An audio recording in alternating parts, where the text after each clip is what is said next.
Élu. Tu sais ce qui est étrange en ce moment, tandis que tu contemples cela? Tu es peu être complètement guéri de quelque chose qui t'a autrefois détruit, et tu ne t'en rends même pas compte. Réfléchis-y un instant. Tu pourrais être assis là à penser que tu es toujours brisé, toujours abîmé, toujours aux prises avec les mêmes vieilles blessures. Pendant ce temps, ta psyché a discrètement accompli le travail, en silence, invisiblement, en te reconstruisant de l'intérieur vers l'extérieur, pendant que tu ne faisais pas attention. J'ai compris quelque chose que la plupart des thérapeutes manquent. Je savais que la guérison ne s'annonce pas avec des trompettes et des confettis. Elle ne t'envoie pas une proclamation disant « Félicitations, tu es réparé maintenant ?» Non, la vraie guérison est subtile. C'est l'équivalent psychologique d'un arbre qui pousse. Tu ne la vois pas se produire, mais un jour, tu lèves les yeux et tu te rends compte. « Waouh, quand suis-je devenu si grand ?» Voici ce que je vais te prouver dans les instants qui viennent. Tu as guéri plus que tu ne le crois, et je vais te montrer exactement comment le reconnaître. Mais attention, ceci n'est pas un de ces discours rassurants qui te dit que tout va bien alors que ce n'est pas le cas. Il s'agit de quelque chose de plus profond, quelque chose que j'ai passé toute ma vie à étudier. Le processus que j'ai appelé l'individuation, le chemin de la fragmentation vers la totalité, du chaos psychologique vers l'intégration. Et si tu suis ma pensée, je vais te guider à travers 7 signes incontestables que ce processus s'est produit en toi. 7 marqueurs qui prouvent que ta psyché a guéri même quand ton esprit pensait qu'elle était encore brisée. Car voici la vérité que personne ne te dit. Ta conscience est toujours la dernière à savoir. Commençons par ce qui cloche, ce que nous comprenons totalement à l'envers dans toute cette affaire. La plupart des gens croient que la guérison est linéaire. Tu es brisé, tu fais le travail, tu vas mieux. Une ligne droite du point A au point B, du dommage à la récupération, de la blessure à la cicatrice. Mais ce n'est pas ainsi que fonctionne la psyché. Je le savais. Je comprenais que l'esprit humain n'est pas une machine que l'on peut réparer avec les bons outils.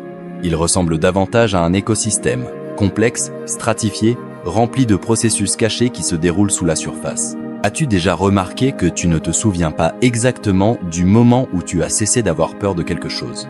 Tu étais terrifié par la prise de parole en public pendant des années. Puis un jour, quelqu'un te demande de faire une présentation et tu le fais simplement, sans la panique habituelle, sans la spirale d'anxiété préalable. Quand ce changement s'est-il produit? Tu ne peux pas le situer précisément. Il s'est simplement produit. Voilà à quoi ressemble la vraie guérison. Elle n'est pas dramatique. Ce n'est pas un moment où des anges descendent et où tu te sens soudain entier. Elle est plus silencieuse, plus insidieuse. Et voici pourquoi cela importe. Si tu ne sais pas à quoi ressemble réellement la guérison, tu la manqueras quand elle t'arrivera. Tu continueras à penser que tu es brisé longtemps après avoir déjà cicatrisé. Tu continueras à chercher une transformation qui a déjà eu lieu. Je vois cela tout le temps. Des personnes qui ont fait des années de thérapie, des années de travail intérieur, des années à rester avec leurs douleurs et à intégrer leurs ombres, et elles se décrivent encore comme étant en train de travailler dessus, ou encore en guérison, ou pas encore arrivées. Pourtant, si tu regardes leur vie réelle, leur comportement réel, leurs relations réelles, elles sont complètement différentes de ce qu'elles étaient il y a 5 ans. Les preuves de la guérison sont partout, mais elles ne les voient pas parce qu'elles cherchent les mauvais signes. C'est cela que nous allons corriger aujourd'hui. Je vais te donner un cadre, une manière de reconnaître les marqueurs d'une guérison psychologique profonde, fondée sur ma compréhension de la façon dont la psyché se transforme réellement, non pas comme nous pensons qu'elle devrait le faire, mais comme elle le fait véritablement. Et je te le promets, à la fin de cela, tu te verras différemment. Tu reconnaîtras une guérison dont tu ignorais l'existence. Tu te donneras le crédit pour une croissance que tu te refusais.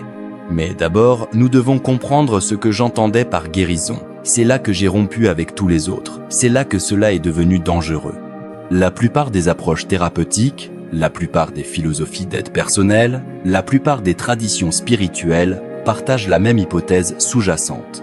Guérir signifie devenir meilleur, devenir bon, devenir la version idéalisée de soi-même, se débarrasser de sa colère, éliminer son égoïsme, transcender sa mesquinerie, devenir pur, devenir éclairé, devenir la meilleure version de toi. J'ai dit, ce n'est pas la guérison, c'est de la répression avec un masque spirituel.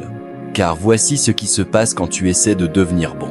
Quand tu essaies d'éliminer toutes les parties de toi que tu juges mauvaises, fausses ou inacceptables, tu ne t'en débarrasses pas.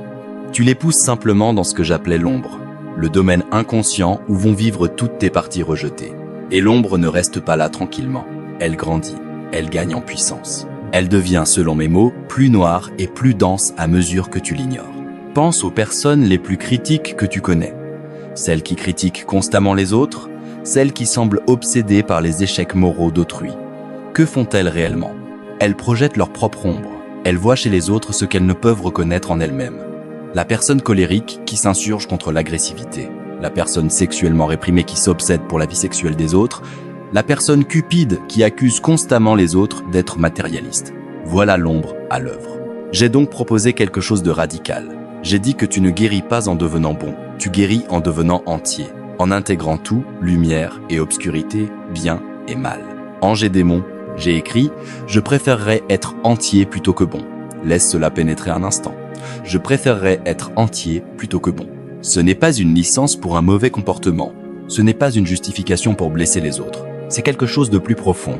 C'est la reconnaissance que toute psyché humaine contient des contradictions, de l'obscurité, des impulsions, des désirs et des qualités que nous avons appris à rejeter. Et la vraie guérison, la vraie santé psychologique, vient de la reconnaissance de tout cela, de l'amitié avec tout cela, de l'intégration de tout cela dans la conscience. C'est ce que j'appelais l'individuation, le processus de devenir qui tu es réellement plutôt que qui tu penses devoir être. Ce processus ne se produit pas du jour au lendemain. Ce n'est pas quelque chose que tu termines et que tu coches sur ta liste. C'est un voyage qui dure toute la vie, mais il y a des marqueurs sur le chemin. Des signes qui indiquent que tu avances dans la bonne direction, que le travail s'accomplit. Et c'est ce que sont ces 7 signes. Ce ne sont pas des accomplissements, ce ne sont pas des objectifs à poursuivre. Ce sont des sous-produits naturels du processus d'individuation. Des preuves que ta psyché fait son travail. Entrons dans le vif du sujet. Signe numéro 1.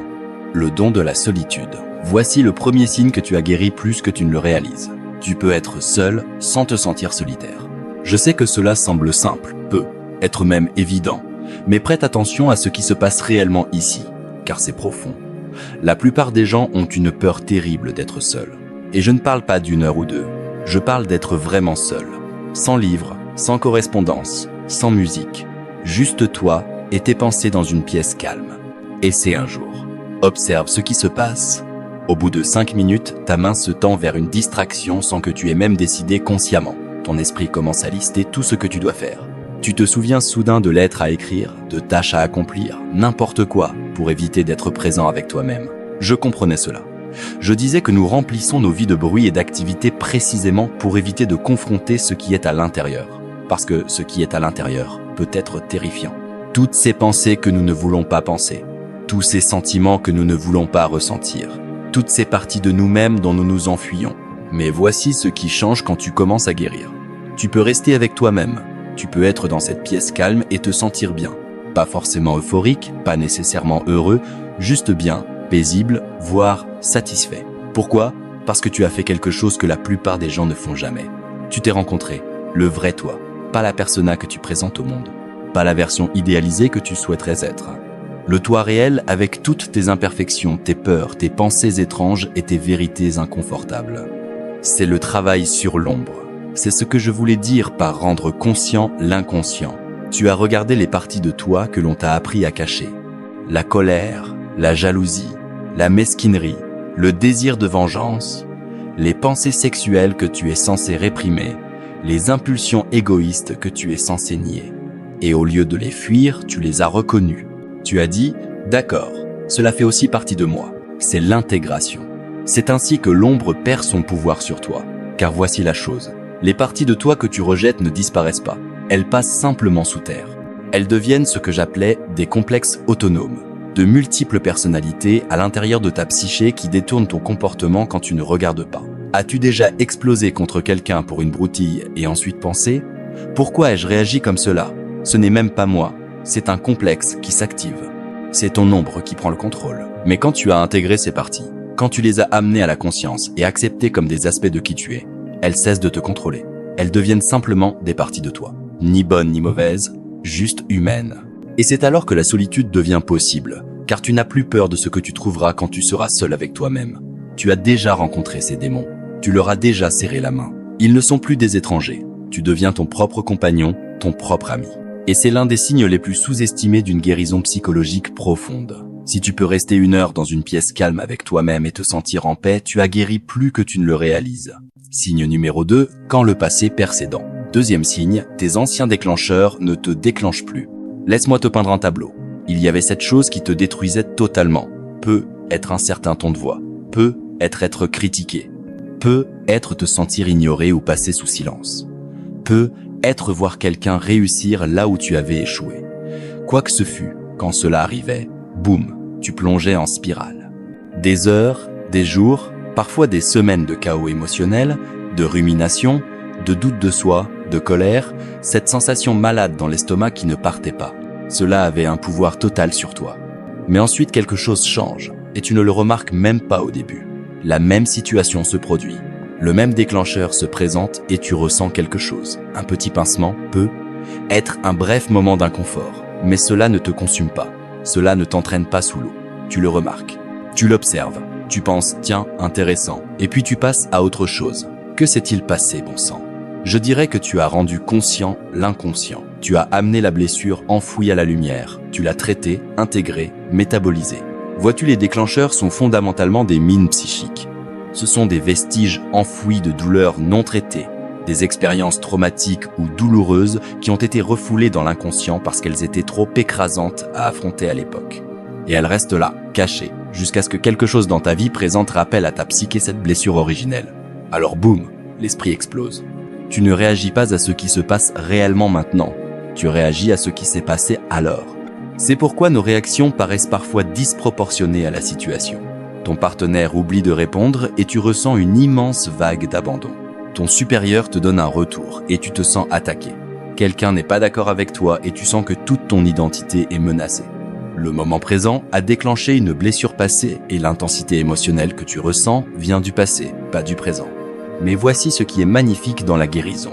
À mesure que tu fais le travail, que tu examines ces blessures, que tu comprends leurs origines et ressens les sentiments que tu avais réprimés, quelque chose change. Les mines sont désamorcées. Les vieilles blessures existent encore. La guérison n'efface pas ton histoire, mais elles ont été intégrées. Elles sont passées de l'inconscient à la conscience. Elles font partie de ton histoire, plutôt que des forces inconscientes qui contrôlent ton histoire. Tu peux les regarder maintenant. Tu peux dire « Ah oui, voilà pourquoi j'ai réagi ainsi. Cela me rappelle quand j'avais 8 ans et que mon père a fait ceci ou cela touche le même endroit que quand mon ancien conjoint a dit cela. » Tu vois le lien. Tu comprends le schéma et dans cette compréhension, dans cette conscience, le déclencheur perd la majeure partie de son pouvoir. C'est comme la différence entre être hanté par un fantôme et comprendre l'histoire d'une maison.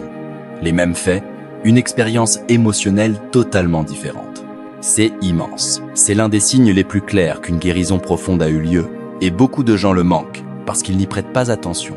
Tu arrêtes de réagir comme avant, et au lieu de célébrer cette croissance, tu le remarques à peine. Cela semble simplement normal. Bien sûr, je ne suis plus dévasté par la critique, je suis adulte. Mais non, cela a demandé du travail, cela a demandé de la guérison. Cela a demandé que ta psyché fasse de longues heures de traitement en arrière-plan pour intégrer cette blessure. Donne-toi le crédit que tu mérites. Reconnais-le comme le marqueur de guérison qu'il est. Car quand le passé perd ses dents, quand tes déclencheurs cessent de te déclencher, ce n'est pas de l'engourdissement, ce n'est pas du déni, c'est de l'intégration, c'est de la totalité. Signe numéro 3. Le terrain de jeu du paradoxe. Troisième signe, et c'est là que cela devient intéressant. Tu peux tenir des contradictions sans perdre l'esprit. Laisse-moi te poser une question. Peux-tu aimer quelqu'un et être aussi frustré par lui ? Peux-tu être reconnaissant pour ta vie tout en reconnaissant ses difficultés ? Peux-tu être confiant dans tes capacités tout en reconnaissant tes limites ? Si tu as répondu oui, félicitations. Tu as accompli quelque chose que la plupart des gens peinent à faire toute leur vie. Tu peux tenir le paradoxe. La culture occidentale déteste le paradoxe. Nous voulons que les choses soient d'un côté ou de l'autre. Bien ou mal, bon ou mauvais, succès ou échec. Tu es soit confiant, soit insécure, soit heureux, soit triste, soit guéri, soit brisé. On nous apprend que les contradictions doivent être résolues, qu'il faut choisir un camp, qu'il faut être cohérent. Mais la vie ne fonctionne pas ainsi et la psyché définitivement pas. Je le savais. Je parlais de ce que j'appelais la fonction transcendante, la capacité à tenir simultanément des vérités opposées sans les réduire à une seule réponse. C'est la maturité psychologique, c'est ce à quoi ressemble réellement l'intégration. Pense-y. Tu contiens des multitudes. Tu n'es pas une seule chose. Tu es gentil et égoïste. Tu es courageux et effrayé. Tu es sage et insensé. Tu aimes et tu es. Tu es fort et vulnérable. Tu es confiant et incertain. Tout cela existe en toi en même temps. Et quand tu as guéri de manière significative, tu peux le reconnaître sans que cela brise ton esprit. Tu n'as pas besoin de résoudre la contradiction. Tu n'as pas besoin d'être une seule chose. Tu n'as pas besoin que le monde ait un sens binaire simple. Cela se connecte directement à ce dont nous avons parlé plus tôt avec l'ombre. Car l'ombre est fondamentalement tout ce que tu as rejeté parce que cela contredisait l'idée que ton ego se faisait de qui tu es. Tu veux te voir comme une bonne personne, alors tu rejettes ton égoïsme. Tu veux te voir comme fort, alors tu rejettes ta vulnérabilité. Tu veux te voir comme rationnel, alors tu rejettes tes émotions. Mais guérir signifie ramener ces parties rejetées à la conscience, admettre qu'elles existent, reconnaître que tu es un être humain complexe et contradictoire. Et voici ce qui est extraordinaire. Quand tu peux faire cela, quand tu peux tenir le paradoxe, tu deviens plus authentique, pas moins, car tu ne prétends plus. Tu ne maintiens plus cette façade épuisante de cohérence. Tu es simplement qui tu es réellement, ce qui inclut des contradictions. Tu peux admettre, oui, j'aime mon travail, et je le ressens parfois aussi. Les deux sont vrais. Je suis reconnaissant pour mon partenaire, et je m'agace aussi parfois contre lui. Les deux sont vrais. Je suis fier de mes accomplissements, et je ressens aussi que je n'en ai pas fait assez. Les deux sont vrais. Le besoin de choisir un côté, d'être cohérent, de toujours avoir la bonne réponse, ces exigences rigides commencent à s'assouplir. Et cela libère. C'est comme si ta psyché prenait une profonde inspiration et disait « Oh merci mon Dieu, je n'ai plus besoin de prétendre ». Cela se relie à ce que les chercheurs sur Carl Rogers et le développement personnel discutent souvent à propos de la congruence et de l'authenticité. Bien que Rogers l'ait abordé sous un angle différent du mien, nous comprenions tous deux que la santé psychologique implique d'intégrer tous les aspects du soi, plutôt que de rejeter ceux qui ne correspondent pas à un concept idéal de soi. J'appelle cela l'union des opposés. C'est la reconnaissance que la transformation se produit non pas en éliminant un côté d'une polarité, mais en tenant les deux en tension créative. Lumière et obscurité, force et faiblesse, joie et tristesse, succès et échec. Tu as besoin des deux. Tu es les deux. Et quand tu peux accepter cela, quand tu peux vivre dans cette tension sans avoir besoin de la résoudre, tu as accompli quelque chose de profond. Si tu te découvres capable de tenir des contradictions qui autrefois te déchiraient, c'est un signe. C'est la preuve d'une guérison profonde. C'est ta psyché qui te dit que tu as intégré plus que tu ne le réalises. Signe numéro 4. L'immunité à la projection.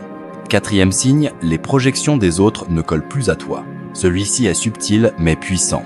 Décomposons-le. D'abord, qu'est-ce que la projection en psychologie jungienne? La projection, c'est quand tu vois chez les autres ce que tu ne peux pas voir en toi-même. Quand tu n'as pas intégré une partie de ta propre psyché, tu la projettes vers l'extérieur. Tu la vois chez les autres et tu réagis fortement à ce que tu vois. La personne terrifiée par sa propre colère voit tout le monde comme agressif. La personne qui ne peut reconnaître son propre besoin voit tout le monde comme collant. La personne qui fuit sa propre tristesse voit tout le monde comme déprimé et essaie de le réparer. Tu ne vois pas l'autre clairement. Tu vois ton propre ombre reflétée vers toi. Mais voici la chose. La projection fonctionne dans les deux sens. Les autres projettent constamment sur toi aussi. Ils voient en toi des qualités qui appartiennent à leur psyché, pas à la tienne. Ils s'attendent à ce que tu joues des rôles qui viennent de leur histoire, pas de ta réalité. Ils t'attribuent des motivations, des sentiments et des caractéristiques qui sont en réalité leur propre matériel inconscient. Et quand tu n'as pas guéri, quand tu n'as pas suffisamment différencié ta propre psyché, tu absorbes ces projections. Tu les prends pour la vérité sur toi-même. Quelqu'un te traite comme une figure d'autorité alors que vous êtes pair, et tu commences à agir comme une figure d'autorité. Quelqu'un s'attend à ce que tu sois faible ou dépendant, et tu commences à te sentir faible et dépendant. Quelqu'un projette sa colère sur toi, et tu commences à te demander si tu es réellement une personne colérique. Tu deviens ce que les autres projettent sur toi parce que tu n'as pas un sens assez fort de qui tu es réellement. Mais voici ce qui change avec la guérison. Tu développes ce que j'appelle l'immunité à la projection. Pas une imperméabilité totale. Tu restes humain, mais une capacité solide à reconnaître quand quelqu'un projette sur toi plutôt que de te voir clairement. Prenons un exemple. Tu es en discussion et quelqu'un devient défensif quand tu poses une simple question. Il répond comme si tu l'avais attaqué, comme si tu avais une intention cachée. Autrefois, tu aurais pu être absorbé cela. Tu aurais pensé « Mon Dieu, ai-je été agressif? Ai-je mal formulé? Suis-je hostile ?» Sans t'en rendre compte, tu prends sa projection et commences à te remettre en question. Mais quand tu as guéri, quand tu te connais mieux, tu peux reconnaître cela pour ce que c'est. Tu peux penser « Intéressant, c'est son interprétation, pas mon intention. Il répond à quelque chose dans sa propre psyché, pas à ce que j'ai réellement dit. » Tu peux avoir de la compassion pour sa réaction sans prendre la responsabilité de sa projection. C'est immense. C'est ce qui crée des frontières saines, car les frontières ne consistent pas à construire des murs ou à tenir les gens à distance. Les frontières consistent à savoir où tu finis et où l'autre commence. Ce qui est à toi et ce qui est à lui. Quand tu peux distinguer entre un retour précis et une projection, entre ce qui t'appartient vraiment et ce que quelqu'un essaie de te coller dessus, tu as atteint une clarté que la plupart des gens n'atteignent jamais. Tu te connais assez bien pour dire « non, ce n'est pas à moi ». Quand quelqu'un essaie de te remettre son ombre, cela ne te rend pas insensible ni déconnecté. Tu peux encore avoir de l'empathie. Tu peux encore être ouvert au retour, mais tu n'es plus une éponge. Tu n'absorbes plus le matériel inconscient de tout le monde et ne le portes pas comme si c'était le tien. Tu t'es différencié. Tu t'es individué assez pour te connaître distinctement des autres. Si tu te découvres moins affecté par les jugements des autres, moins enclin à absorber leurs projections, moins porté à te modeler selon leurs attentes, ce n'est pas de la froideur, ce n'est pas de l'arrogance, c'est de la guérison. C'est toi qui te connais assez bien pour distinguer ce qui est réel de ce qui est projeté. Signe numéro 5, le changement des rêves. 5e signe, tes rêves ont changé. Certains d'entre vous pensent peu être « je ne me souviens pas de mes rêves » ou « je ne fais pas attention aux rêves ». C'est parfait. Ce signe ne s'appliquera peu. Être pas à vous spécifiquement, mais pour ceux qui s'engagent dans leur vie onirique. C'est l'un des marqueurs les plus révélateurs d'une transformation psychologique profonde. Je considérais les rêves comme des communications directes de l'inconscient, des messages des parties de toi qui ne parlent pas en mots ni en logique. Le monde des rêves révèle l'état actuel de ta psyché, ce qui se passe sous la conscience éveillée. Et quand tu es dans des états de détresse psychologique significative ou de fragmentation, les rêves reflètent ce chaos. Tu peux faire des cauchemars. Des rêves récurrents où tu es poursuivi ou piégé. Des rêves où tu ne peux pas parler ou bouger. Des rêves de chute, de noyade, d'égarement. Des rêves qui te laissent secoué et anxieux au réveil. Ce ne sont pas des hasards. C'est ton inconscient qui essaie de traiter du matériel écrasant. Trauma, conflit, expérience non intégrée, partie de toi en détresse. L'inconscient crie essentiellement « Hey, il y a quelque chose qui ne va pas ici en bas, fais attention ». Mais à mesure que la guérison progresse, que tu fais le travail d'intégration, que tu rends conscient l'inconscient, les rêves se transforment. Ils ne deviennent pas forcément agréables. L'inconscient a encore du travail, présente encore des défis, te montre encore du matériel qui demande attention. Mais la qualité change, le ton se déplace. Les cauchemars deviennent moins fréquents, ou s'ils surviennent, ils sont moins intenses. Tu peux rêver que quelque chose de effrayant se produit, mais tu n'es pas impuissant dedans. Tu trouves ta voie, tu découvres des ressources, tu te réveilles intrigué plutôt que terrifié. Les rêves récurrents, ces boucles dans lesquelles ta psyché reste coincée, peuvent se déplacer. Le scénario change légèrement ou il se résolve complètement. Ce dont tu rêvais depuis des années cesse simplement. Parfois, les rêves de guérison incluent des images spécifiques. L'eau, que j'associe à l'inconscient lui-même, les voyages qui représentent le mouvement psychologique, les rencontres avec des figures sages qui peuvent représenter des aspects du soi essayant de communiquer avec l'ego. Tu peux rêver de nettoyer une maison, ce qui symbolise l'organisation psychique. Traverser un pont, ce qui représente la transition. Découvrir de nouvelles pièces dans un lieu familier, ce qui suggère que des aspects inconnus de toi deviennent disponibles à la conscience. Ce ne sont pas des symboles universels à signification fixe, j'étais clair là-dessus. L'interprétation des rêves est personnelle. Ce que l'eau signifie pour toi peut différer de ce qu'elle signifie pour moi. Mais prête attention au ton émotionnel. Comment te sens-tu dans tes rêves? Comment te sens-tu au réveil? Te sens-tu moins hanté, moins poursuivi par des menaces sans nom? Y a-t-il un sentiment de mouvement ou de progrès même dans les rêves difficiles? Ces déplacements indiquent que ton inconscient se pose, trouve un nouvel équilibre, intègre du matériel autrefois écrasant. Ton esprit conscient peut ne pas enregistrer la guérison. Tu peux encore penser que tu luttes, mais tes rêves savent. Ton inconscient sait, et il te le dit à travers l'imagerie du sommeil. Si ta vie onirique a changé même subtilement, c'est une preuve. C'est ta psyché qui fait son travail le plus profond pendant que tu ne regardes pas consciemment. J'ai passé des décennies à analyser mes propres rêves et ceux de mes patients. Je comprenais que l'inconscient parle en symboles, en images, en histoires qui contournent la pensée rationnelle. Et quand ces histoires commencent à changer, quand la texture émotionnelle de ton monde onirique se transforme, cela signifie qu'un changement fondamental s'est produit dans ta structure psychologique. Tu n'es plus la même personne qui faisait ces cauchemars il y a des années. Ta psyché s'est réorganisée, s'est guérie, a intégré du matériel qui était autrefois trop écrasant à traiter. Et elle te montre cette vérité chaque nuit si tu fais attention. Signe numéro 6, l'ombre devient amie. 6e signe, et peut être le plus important. Tu as cessé de mener une guerre contre toi-même. Tu as accepté ta totalité, lumière et obscurité, bien et mal, tout. Laisse-moi te dire à quoi cela ressemble en pratique. Tu peux admettre des choses sur toi que tu refusais autrefois de toutes tes forces. Oui, je peux être égoïste. Oui, je ressens parfois de la jalousie. Oui, j'ai des impulsions agressives. Oui, je pense des pensées mesquines. Oui, je souhaite parfois du mal à ceux qui m'ont blessé.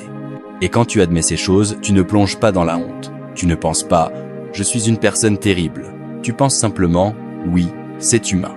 C'est ce que je voulais dire par l'or dans l'ombre. Vois-tu, l'ombre n'est pas seulement du mauvais. Ce ne sont pas seulement les parties mauvaises de toi que tu as rejetées. C'est aussi de l'énergie, de la vitalité, de la créativité, des aspects de toi qui ont été refoulés parce qu'ils ne correspondaient pas à la persona que tu étais censé présenter. Être t'on appris à être toujours gentil, alors ton affirmation de soi est allée dans l'ombre. Être t'on appris à être sérieux et responsable, alors ta joie de vivre est allée dans l'ombre. Être t'on appris que les émotions sont faibles, alors ta tendresse est allée dans l'ombre. Tout cela est encore toi. Cela a simplement été enfermé à la cave. Et quand tu fais le travail sur l'ombre, quand tu ramènes ces parties à la conscience, quelque chose de paradoxal se produit. Les qualités mêmes que tu craignais deviennent disponibles comme ressources. La colère que tu réprimais devient la capacité à poser des limites saines. L'égoïsme que tu niais devient un soin de soi approprié. L'agressivité que tu craignais devient la force de protéger ce qui compte. C'est l'intégration. C'est la totalité. Et voici ce qui est magnifique. Quand tu acceptes tout de toi, quand tu arrêtes de prétendre que tu n'es que lumière et bonté, tu deviens moins critique envers tout le monde. Car tu comprends, tu saisis. Tu sais que toute psyché humaine contient de l'obscurité. Que nous avons tous des impulsions dont nous n'avons pas fierté. Des pensées que nous ne dirions jamais à voix haute. Des sentiments qui contredisent nos valeurs. Et cela ne nous rend pas mauvais, cela nous rend humains. Les personnes qui semblent les plus moralement supérieures, les plus critiques des défauts des autres, sont celles qui sont encore en guerre avec leur ombre. Elles n'ont pas intégré leur obscurité. Elles la projettent donc sur tout le monde. Mais toi, tu as fait le travail. Tu as regardé ton ombre et tu as dit « D'accord, cela fait aussi partie de moi ». Et dans cette acceptation, quelque chose de profond se produit. Tu arrêtes d'avoir besoin d'être parfait. Tu arrêtes de maintenir cette façade épuisante. Tu peux simplement être compliqué, contradictoire, pleinement humain. Il y a un soulagement là-dedans qu'il est difficile de décrire. C'est comme si tout ton système expirait. Tu t'es retenu si fort pour être assez bon, assez acceptable, assez digne. Et maintenant, tu peux simplement exister avec tout ton désordre, toutes tes contradictions, tous tes défauts très humains. Tu restes éthique, tu gardes tes valeurs. Tu tiens encore à être une bonne personne. Mais ce n'est plus une performance. Ce n'est plus prouver quoi que ce soit. Tu es assez bon tel que tu es, assez entier tel que tu es. Si tu te découvres capable de reconnaître les parties moins flatteuses de toi sans honte, sans spirale, sans te sentir mauvais, c'est immense. C'est la preuve d'une intégration profonde. C'est toi qui as fait la paix avec ton ombre. Et c'est l'un des signes les plus clairs que tu as guéri bien plus que tu ne le crois. Cette acceptation ne signifie pas agir sur chaque impulsion. Elle ne signifie pas abandonner ton éthique ou blesser les gens. Elle signifie connaître tout de qui tu es. Conscience du spectre complet de ton humanité. Et de cette conscience naît le choix, le vrai choix. Pas le faux choix de la répression où tu prétends que certaines parties de toi n'existent pas, mais le choix authentique qui vient de reconnaître tout et ensuite décider comment agir. C'est la liberté psychologique. C'est ce que je voulais dire par individuation. Signe numéro 7, la vie a du sens. 7e et dernier signe, la vie te semble porteuse de sens. Celui-ci est intéressant car il ne s'agit pas de ce que tu fais, mais de la façon dont tu ressens ce que tu fais. J'ai distingué l'ego et le soi. L'ego est ton sentiment conscient du jeu, ta personnalité, ton identité. Le soi, avec un S majuscule, est quelque chose de plus grand. C'est le centre organisateur de toute ta psyché, consciente et inconsciente, la totalité de qui tu es. Et j'ai observé que dans la première moitié de la vie, nous nous concentrons naturellement sur le développement de l'ego. Nous construisons l'identité, établissons une carrière, créons des relations, trouvons notre place dans le monde. Ces choses comptent, elles sont nécessaires. Mais à un moment, souvent autour du milieu de l'existence, les accomplissements de l'ego commencent à sembler vides. Tu as la carrière, la relation, la maison, les possessions, le statut, et tu te sens vide. C'est ce que j'appelais la crise du milieu de l'existence. Mais ce n'est pas vraiment une crise, c'est une invitation.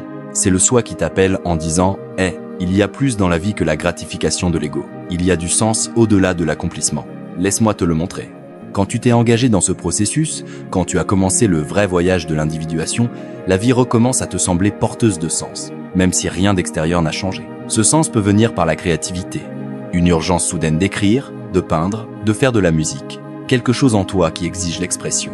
Il peut venir par le service, un désir de contribuer à quelque chose de plus grand que toi, d'aider les autres, de te consacrer à une cause qui compte. Il peut venir par une pratique spirituelle, pas nécessairement religieuse, bien que cela puisse l'être, mais un sentiment de connexion à quelque chose de transcendant, de sacré. Ou il peut simplement s'agir d'une appréciation approfondie des moments ordinaires. La façon dont la lumière tombe à travers une fenêtre, le rire d'un enfant, le changement des saisons, le goût d'une nourriture vraiment bonne. Tu deviens plus présent, plus capable de ressentir la beauté, plus ému par les petites choses. C'est ce que je voulais dire par la rencontre avec le lumineux. Des expériences qui touchent quelque chose au-delà de l'ego personnel, des moments de transcendance, de connexion au mystère. Et quand tu as guéri, quand tu as fait le travail d'intégration, tu deviens plus perméable à ces expériences, moins défendu, moins blindé, plus ouvert. Cela ne signifie pas que la vie devient facile. Cela ne signifie pas que la souffrance disparaît. J'étais clair là-dessus. La souffrance fait partie de l'être humain, de l'être conscient. Mais la souffrance elle-même prend un sens différent. Elle devient partie du schéma plus large de la croissance plutôt que du chaos sans signification. Tu commences à voir ce que j'appelais la synchronicité, des coïncidences porteuses de sens, des moments où le monde extérieur semble refléter ton état intérieur. Quand le bon livre apparaît au bon moment, quand tu rencontres la bonne personne précisément quand tu en as besoin, quand les circonstances s'alignent d'une façon qui semble plus qu'aléatoire. Je n'étais pas mystique là-dessus. Je ne disais pas que l'univers est magique. Je disais que quand tu es en alignement avec ta propre psyché, quand tu fais attention, tu remarques les schémas porteurs de sens qui étaient toujours là. Tu participes à ta vie plutôt que de simplement la subir. Et ce sentiment de sens, cette sensation d'être partie de quelque chose de plus grand, c'est peu. Être le signe le plus profond que la guérison a eu lieu, car tu ne survis plus simplement. Tu ne gères plus seulement des symptômes ou n'évites plus la douleur. Tu vis réellement, engagé, présent, connecté. La vie te semble se produire avec toi plutôt que contre toi. Tu n'es plus une victime passive des circonstances. Tu es un participant actif dans ton propre récit. C'est ce que je voulais dire par individuation. Non pas devenir parfait, non pas éliminer la souffrance, mais devenir qui tu es réellement. Trouver ta place dans le schéma plus large. Vivre avec un sens et un but qui viennent de l'intérieur plutôt que d'être imposé de l'extérieur. Si tu as ressenti ce déplacement même de façon minime, même de façon inconstante, c'est immense. C'est ta psyché qui te dit que tu es sur la bonne voie, que le travail porte ses fruits, que tu as guéri bien plus que tu ne le crois. Beaucoup dans le domaine de Carl Rogers et du développement personnel reconnaîtraient cela comme ce que Rogers appelait la bonne vie. Bien que je l'ai abordé depuis une fondation philosophique différente, nous comprenions tous deux que la santé psychologique n'est pas atteindre un état fixe, mais s'engager pleinement dans le processus continu du devenir. La transformation silencieuse. Nous y voilà. 7 signes, 7 marqueurs de guérison qui se produisent discrètement, subtilement, sous la conscience éveillée. Récapitulons ce que nous avons couvert, car je veux que tu ressentes vraiment cela. Je veux que tu te reconnaisses dans ces signes. 1. Tu peux être seul sans te sentir solitaire. Tu t'es lié d'amitié avec toi-même. 2. Tes anciens déclencheurs ne te déclenchent plus. Le passé a perdu ses dents. 3. Tu peux tenir le paradoxe, tu n'as plus besoin que tout ait un sens simple. 4. Les projections des autres ne collent plus à toi. Tu sais qui tu es. 5. Tes rêves ont changé. Ton inconscient se pose. 6. Tu as accepté ton ombre. Tu as cessé de mener guerre contre toi-même. 7. La vie te semble porteuse de sens. Tu es connecté à quelque chose de plus grand que l'ego. Voici ce que je veux que tu comprennes. Ce ne sont pas des accomplissements. Ce ne sont pas des objectifs que tu poursuis. Ce sont des sous-produits, des résultats naturels du processus d'individuation. Tu ne peux pas les forcer. Tu ne peux pas les faire arriver par la volonté ou la discipline ou la pensée positive. Ils émergent, ils se déploient. Ils apparaissent quand tu fais le vrai travail de regarder à l'intérieur, d'examiner tes ombres, d'intégrer ce que tu trouves. Et la chose folle, c'est que ce travail se produit souvent sans que tu le diriges consciemment. Ta psyché possède sa propre intelligence, son propre élan vers la totalité. Je l'appelais la nature téléologique de la psyché. Elle se dirige vers quelque chose, croit vers l'intégration que tu fasses, attention ou non. C'est pourquoi les gens peuvent guérir sans s'en rendre compte. Le travail se produit à des niveaux que tu ne vois pas. Dans les rêves, dans de petits changements de comportement, dans des modifications subtiles de la façon dont tu te rapportes à toi-même et aux autres. Ta conscience est toujours la dernière à savoir. Donc, si tu t'es reconnu dans l'un de ces signes, je veux que tu t'arrêtes maintenant et que tu le reconnaisses simplement. Donne-toi le crédit. Honore jusqu'où tu es arrivé. Car voici ce qui arrive à la plupart des gens. Ils guérissent de façon significative. Ils se transforment de manière profonde, mais ils ne le reconnaissent jamais. ils continuent à penser qu'ils sont brisés. Ils continuent à se décrire comme encore en travail ou pas encore arrivés. Pendant ce temps, les preuves sont partout. Dans leurs relations, dans leurs réponses, dans leur capacité à gérer la vie d'une façon qu'ils ne pouvaient pas auparavant. Ne manque pas ta propre transformation. Ne sois pas si concentré sur la destination que tu oublies de remarquer que tu as avancé tout ce temps. Ce cadre que nous avons exploré aujourd'hui, ces 7 signes, ne sont pas seulement mes idées. Ils sont soutenus par des décennies de psychologie des profondeurs, par des études sur la croissance personnelle et le développement humain. Bien que Carl Rogers et la recherche en développement personnel abordent la transformation sous des angles différents, il y a une convergence remarquable sur ces marqueurs centraux de santé psychologique. Et maintenant que tu connais ces signes, maintenant que tu peux reconnaître la guérison quand elle se produit, que fais-tu de cette information ? D'abord, arrête de te sous-estimer. Arrête de minimiser ta croissance. Arrête de penser que tu n'es pas allé assez loin. Regarde où tu étais il y a quelques années. Compare cette personne à qui tu es maintenant, pas en termes d'accomplissement extérieur, mais en termes de capacité intérieure. Comment tu gères les émotions ? Comment tu réponds aux déclencheurs ? Comment tu te traites dans les moments privés ? Comment tu navigues dans les relations ? Comment tu restes avec l'incertitude ? Si quelque chose a bougé, c'est de la croissance, c'est de la guérison, cela compte. Deuxième, fais confiance au processus, fais confiance à l'intelligence de ta psyché. Tu n'as pas besoin de forcer cela. Tu n'as pas besoin d'avoir toutes les réponses maintenant. Le processus d'individuation se déploie à son propre rythme. Ton rôle est de rester conscient, de continuer à examiner tes schémas, de remarquer quand tu projettes, de te lier d'amitié avec ton ombre, de prêter attention à tes rêves, de questionner tes hypothèses. C'est tout, c'est le travail. Le reste se produit naturellement. Troisième, sois patient avec toi-même. La guérison n'est pas linéaire. Tu auras des rechutes, des jours où tu te sentiras comme si tu avais régressé, des moments où les vieux déclencheurs se réactivent. Des périodes où tu ne peux pas tenir le paradoxe et où tu as besoin que les choses soient simples. C'est normal, c'est humain. Cela ne signifie pas que tu as échoué. Cela ne signifie pas que la guérison n'est pas réelle. Cela signifie simplement que tu es encore humain, encore en processus, encore en devenir. Quatrième, partage cette compréhension.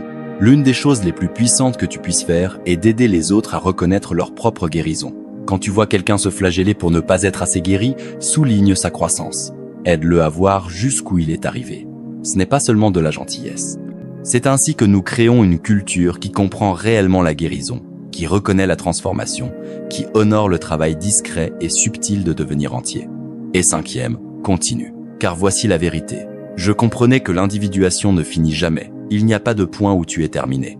Pas de moment où tu as atteint une totalité complète et peux arrêter de grandir.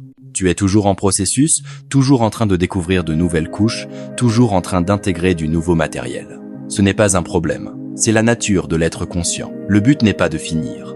Le but est de s'engager, de rester curieux, de continuer à explorer les profondeurs de ta propre psyché, de vivre, comme j'écrivais, la vie examinée, la vie consciente, la vie individuée. Voici donc mon invitation, tandis que nous concluons cela. Prends un moment maintenant et réfléchis à quels signes tu as vécu. Peut être un seul, peut être les 7, peut être quelque chose d'adjacent mais pas tout à fait capturé par mes mots. Quoi que ce soit, reconnais-le. Laisse-le pénétrer que tu as guéri tout ce temps, que ta psyché a fait son travail même quand ton esprit pensait que tu étais encore brisé. Tu n'es pas aussi abîmé que tu le crois. Tu n'es pas aussi loin de la totalité que tu le penses. Tu n'es pas aussi coincé qu'il te semble parfois. Tu grandis, tu te transformes, tu deviens. Et si tu ne retiens rien d'autre de ce discours, retiens ceci. Le voyage que j'ai décrit, ce processus d'individuation, ne consiste pas à devenir quelqu'un d'autre. Il ne consiste pas à atteindre une version idéalisée de toi-même. Il consiste à devenir plus pleinement qui tu es réellement, avec toute ta lumière et toute ton obscurité, toutes tes contradictions, toute ta complexité très humaine. Voilà à quoi ressemble la guérison. Non la perfection, non l'élimination de toute douleur, mais la totalité, l'intégration, le courage d'être complètement, authentiquement toi-même. Et si tu es sur ce chemin, si tu fais ce travail, si tu peux voir même la plus petite preuve de ces signes dans ta vie, alors tu es déjà bien plus avancé que tu ne le crois. Tu as guéri plus que tu ne le réalises. Et cela mérite d'être célébré. Je veux avoir de tes nouvelles, car cela ne concerne pas seulement le partage de mes idées. Cela concerne la reconnaissance de ton propre voyage. Voici ce que je veux que tu fasses. Dans l'espace prévu ci-dessous, dis-moi quels de ces 7 signes ont le plus résonné en toi. Lequel t'a fait faire une pause et penser « Oh, c'est moi, cela se produit réellement ». Était-ce le confort avec la solitude? La perte des vieux déclencheurs? La capacité à tenir le paradoxe? Raconte-moi ton histoire. Car quand tu partages ton expérience, deux choses se produisent. D'une part, tu consolides ta propre reconnaissance de ta guérison. Tu la rends consciente. Tu te donnes le crédit. D'autre part, tu aides quelqu'un d'autre qui lit cela à réaliser qu'il n'est pas seul, que c'est réel, que la guérison est possible, qu'il s'est aussi transformé. Nous devons parler davantage de ces choses. Nous devons reconnaître la croissance psychologique quand elle se produit. Nous devons arrêter d'attendre des transformations dramatiques et commencer à remarquer les silencieuses. Partage ton histoire. Dis-moi où tu as guéri sans t'en rendre compte. Quel signe est apparu dans ta vie que tu minimisais ou ignorais? Il s'agit de construire une communauté de personnes qui font le vrai travail, qui ne se satisfont pas de réponses faciles, qui veulent se comprendre au niveau les plus profonds. Si c'est toi, tu es au bon endroit. Rejoins-moi dans ce voyage, car nous ne faisons que commencer. Il y a tant à explorer, tant d'insights à découvrir, tant de façons de reconnaître la transformation qui se produit déjà dans ta vie. Ta guérison est réelle, ta croissance compte, et tu es exactement là où tu dois être.